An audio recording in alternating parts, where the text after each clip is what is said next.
pesannya Bu Ibu waktu itu kurang lebihnya.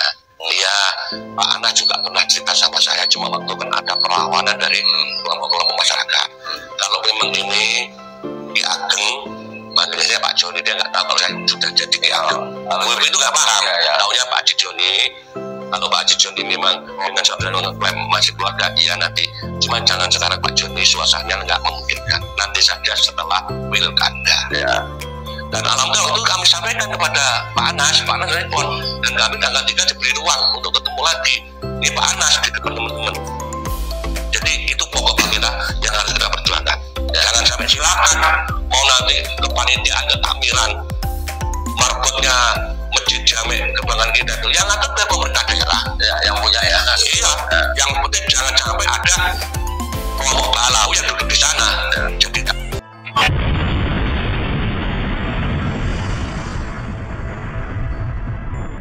Assalamualaikum warahmatullahi wabarakatuh. Masalah perkabiban di Banyuwangi ini sama juga di seluruh Nusantara. Pengaruhnya sampai sekarang begitu kuat, tidak lupa di wilayah ini. Bagaimana kemarin Ki Ageng Bumisroyo bersama PWLS ketat melakukan negosiasi dengan Bupati yang diwakili Sekda Kabupaten Banyuwangi menolak kedatangan Habib Sholawatan Pak Dul Qodir. Tapi sudah kita lihat semua bagaimana hasilnya. Banyak netizen yang kemarin mendukung, ada juga yang mulai mencemooh. Nyatanya perjuangan untuk menurunkan Pak Dul Qodir ini nyatanya bohong belaka.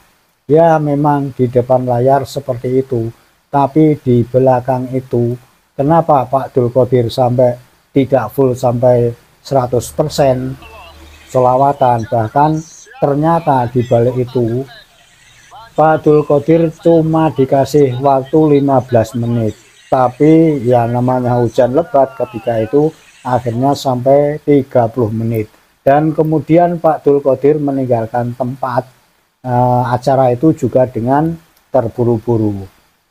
Teman-teman perlu tahu bahwa kemarin waktu di Banyuwangi ini ternyata kabar di istana ini sudah tahu.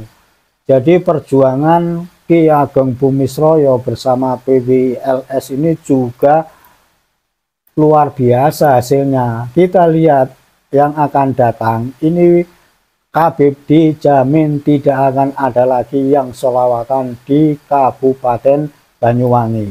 Ini sudah kesepakatan.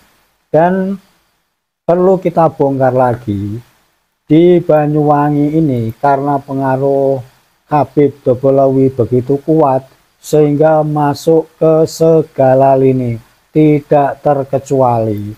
Kalau kita bicara masalah makam palsu, jelas sudah terbongkar semuanya. Tapi di balik itu ternyata mereka ini juga menguasai masjid-masjid, tak terkecuali Masjid Agung Baitur Rahman atau Baitur Rahim di Kabupaten Banyuwangi ini ternyata juga dikuasai oleh kelompok klan Baklawi. Tentu saja marbotnya yang ngisi Jumatan atau ada acara-acara penting keagamaan yang diajak untuk kolaborasi tentu juga klan Baklawi. Sementara kiai-kiai dan ulama-ulama Nusantara yang begitu banyak di Banyuwangi tidak mempunyai kesempatan untuk berkolaborasi dengan pemerintah. Dengan sendirinya semau-maunya klan Baklawi untuk menanamkan akidah keyakinan mereka yang kita duga sekarang ini adalah mereka ini Syiah, dan tentu saja yang mengkhawatirkan adalah doktrin dari mereka. Jadi dalam podcast berikut ini bagaimana Ki Ageng Bumisroyo ini dengan tekad yang kuat sudah melakukan lobby dengan Bupati Banyuwangi dan jajarannya tentunya akan berusaha bagaimana Masjid Baitur Rahman atau Baitur Rahim itu di Kabupaten Banyuwangi ini bisa kembali dikelola oleh orang-orang pribumi Nusantara. Singkirkan Balawi, klan ini, karena memang sampai sekarang kontribusinya kepada masyarakat Indonesia ini seperti apa, kecuali doktrin-doktrin halu dan mengatakan yang paling berbahaya adalah mereka ini mengaku sebagai dzurriyyahnya Kanjeng Nabi Muhammad Shallallahu Alaihi Wasallam. Berikut videonya. Yang kedua, ini Ki Ageng. Tadi disebutkan salah satu muncul kesepakatan di dalam pertemuan dengan suaminya Bupati Banyuwangi Ibu Krisdiandani, yaitu Abdullah Aswar Anas, juga menyanggupi dan bersepakat untuk mengembalikan Masjid Agung Baitur Rahman Banyuwangi ke Pemda Banyuwangi. Nah, sementara ini sudah bertahun-tahun kan dikuasai, bahkan yayasan itu pun seolah atas nama kelompoknya, yaitu seorang hakim. Nah, apakah ini juga berhubungan? Tidak, menurut Ki Ageng ini penguasaan ini juga berhubungan dengan perjuangan kaitannya dengan klan Ba'alawi atau bagaimana ini? Ya, kemungkinan iya, karena Ba'alawi itu kan menguasai makom-makom sejarah, pahlawan-pahlawan diklaim masuk tempat-tempat sakral. Jadi Masjid kan sangat sakral, berarti sakral berarti kuasai. Ya kemungkinan saja. Yang jelas kami itu sebelumnya, kira-kira setengah tahun yang lalu, saya sampaikan sama Pak Anas bahwa kami perwakilan daripada Trah Tawangalun didampingi oleh Kiai Wahyudi atas restu daripada para tokoh-tokoh termasuk Kiai Abdul Latif Harun, kami datang ke Pendopo, diterima oleh Bupati, didampingi oleh Pak Bram, asisten pemerintahan, juga ada Rusdi dan banyak orang. Itu sebelum pendaftaran pilkada. Kita datang ke sana, kita sampaikan tujuan kita minta agar supaya masjid akan kita ambil alih dan kita kembalikan kepada kita serahkan pada Pemda.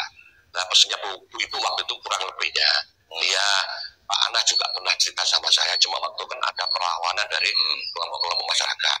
Kalau memang ini Ki Ageng, manggilnya Pak Joni, dia nggak tahu kalau saya sudah jadi Ki Ageng. Bu Ibu itu nggak paham, taunya Pak Haji Joni. Kalau Pak Haji Joni memang dengan saudara klaim masih keluarga, iya nanti. Cuma jangan sekarang Pak Joni, suasananya nggak memungkinkan. Nanti saja setelah pilkada. Ya. Dan alhamdulillah itu kami sampaikan kepada Pak Anas respon. Dan kami tanggal 3 diberi ruang untuk ketemu lagi. Ini Pak Anas di depan teman-teman. Jadi itu pokok kita yang harus kita perjuangkan. Ya. Jangan sampai silakan mau nanti kepanitiaan, ketakmiran, marbotnya Masjid Jami Kebanggaan kita itu yang ngatur pemerintah daerah, ya, yang punya ya. Iya, yang penting jangan sampai ada kelompok Ba'alawi yang duduk di sana. Ya. Jadi tak ngisi aja, jangan ngisi acara. Baik itu khotib, imam, apalagi peringatan hari besar Islam, jangan. Itu tuntutan kami. Oke. Ya, sekarang begini. Artinya tentu perjuangan dari PWI dan Laskar Sabilillah itu tidak hanya berurusan dengan Habib Syekh mengaji di Sholawatan kemarin saja, dan kira-kira untuk berikutnya ini apakah secara masif juga memperjuangkan untuk kembali memberikan penyadaran kepada masyarakat kembali ke idahnya atau bagaimana? Yang jelas kami itu menyadarkan masyarakat dan klan-klan Robito Alawiyah, para Habib itu, hentikan, jangan ngaku-ngaku lagi bahwa kalian itu dzurriyyah Rasulullah SAW. Karena mereka nggak bisa membuktikan. Sempat ke pihak kami PWI ini sudah secara ilmiah, keilmuan lewat tesisnya Kiai Maduddin, secara ilmu filologi yang diprakasai oleh Profesor Manakem Ali, dari masalah Rijalun Nasab, ahlinya Kiai Alawi, kan sudah, dan yang sebagainya. Nah, mereka cuma kan bisa teriak-teriak, ya, menyampaikan hal doktrin. Mereka dia itu lah, khususnya seperti Rejik, Abu Bahar, sama Hanif Anu itu kan kurang ajar tuh. Kalau itu cuma beliau sampai hari ini masih dengan sombong tidak mengakui kesalahannya, telah mengklaim. Kan kemarin kan didampingi oleh Gus Ipul, Sekjen PBNU, itu cari pembenaran, tapi minta maaf, ya. hanya cerita ini bukan saya bikin, ya memang kamu tahu berapa lahir, ya. Itu belum Republik Wahab sudah bikin. Bukan itu kan nggak minta maaf kepada warga Jamiah Nahdlatul Ulama seluruh Indonesia bahwa saya telah khilaf, bahwa ini bukan karya saya hanya mempolitkan, hanya saya cuma mempolitkan aja. Tapi kan kemana-mana kan di bawah ada duitnya, ya kan? Ya. Nah ini minta maaf. Ya kalau seperti Rizik itu nggak perlu diusir dari Indonesia itu. Rizik Bahar kan kurang ajar itu. Ya, provokatif. Nah, kalau sudah sadar, ayo baik kita rangkulah sesama warga bangsa Indonesia yang baik. Jaga akhlakmu, ikuti tradisi Nusantara. Kalau orang Jawa ya ikuti tradisi Jawa, orang Sumatera tradisi Sumatera, Kalimantan dan lain sebagainya, Bugis. Jadi jangan kamu paksakan di Nusantara ini yang beraneka ragam bangsa, suku bangsa, bahasa dan tradisi mengikuti gayamu. Tahu diri kamu, kita sekarang tidak buta lagi, kita tahu sejarah, kita baca siapa sebenarnya kalian dan leluhur kalian. Yang punya negeri ini, yang punya Nusantara, anak kami ini. Kami sekarang ini, apalagi sudah ada deklarasi dinasti Nusantara yang dipelopori oleh Kanjeng Gusti Wiroyudo Mangku Alam II. Itu akan mencari leluhur bersama Nusantara. Karena sekarang telah kita sering komunikasi, diskusi. Saya mewakili Belambangan, Pra-Belambangan, dan juga sunan-sunan, pangeran-pangeran se-Indonesia. Sering kumpul kami ya. Itu diskusi. Nah sekarang ini diupayakan lagi untuk mencari leluhur bersama Nusantara. Karena Nusantara kita yakin itu satu keturunan. Ya. Nah penyebaran agama Islam, Wali Songo. Nah, kemarin mulutnya Rizik itu. Katanya Wali Songo itu nggak ada kaitannya. Kalau Songo DNA kemana, anunya kemana. Lu itu yang nasab. Sekarang tunjukkan mana tes DNA Anda. Dan harus dipublish. Kalau ada jantan, jangan cuma misalnya ngomong. Kalau mungkin Rizik itu orang Banyu nggak ada pemilihan sama saya itu. Cuma di Jakarta itu. Ya. Nah inilah kira-kira yang bisa kami sampaikan Pak Denny. Kopi dulu ya. Oke, ya, biar kenyal. Oh iya. Ini semakin menegangkan betul aja. Oke, ini ciri khas kopi kampung Adlak ini. Kembali ke Habib Syekh. Ya, salah satu kesepakatan yang dibuat dari teman-teman petinggi BWI dan Laskar Sabilillah dengan suaminya Bupati Banyuwangi Abdullah Aswaran. Poin terpenting itu kan pihak dagang tetap melarang Habib Syekh tampil. Akhirnya memaksa permintaannya itu kan 15 menit. Ada nilai tawar nggak dari pihak Abdullah Aswaran? Atau berapa lama dia hanya tampil di panggung itu? Dia maunya itu sesuai dengan agenda biasanya sampai malam tahun baru jam 00 itu maunya.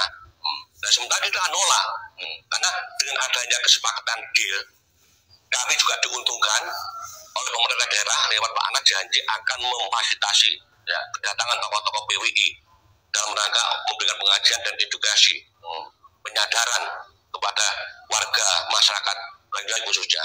Pemerintah daerah memfasilitasi itu pertama sudah disepakati. Yang kedua masjid Baitur Rahman hikmahnya itu ya. Itu hikmah. Artinya kalau kita nggak kalah kita tuh menang. Mereka tak kita masa mereka mengiyakan permintaan kita terus kita tidak namanya kan cakar pedewek. Ya kan saya bukan seperti itu walaupun saya itu keras temperamen tapi tidak seperti itu. Nah makanya terus sana minta bisa tampil maunya kan mintanya 1 jam tidak boleh cari 5 menit kalau 5 menit jalan aja habis Pak Joni katanya Pak Anas terus saya kasih toleransi maksimal 15 menit. Oke. Jadi faktanya di lapangan ya ada lebih lah ini sebetulnya tanggung jawabnya Kapolres itu 15 menit akan saya keluarkan akan saya turunkan saya yang akan itu janjinya Kapolres telepon dengan Pak Anas di hadapan saya dan ngomong sama saya Kapolres tamak malam itu seperti itu tapi udahlah itu kan yang jelas apa yang kita perjuangkan didukung oleh alam Banyuwangi ya artinya Allah Subhanahu wa ta'ala tidak meridhoi mendukung kami nyatanya hujan diturunkan akhirnya jamaah bubar nah ini alhamdulillah saya bersyukur sama Allah artinya perjuangan kami itu Allah meridhoi itu yang harus dicatat sementara kami untuk berjihad Allah tidak meridhoi jadi kita kembali cara lain kalau kita masih beriman kita sama muslim kalau sudah Allah berkehendak seperti itu apalah artinya Ki Ageng Bumi Soyo dan kalian semua. Demikian Mas Denny.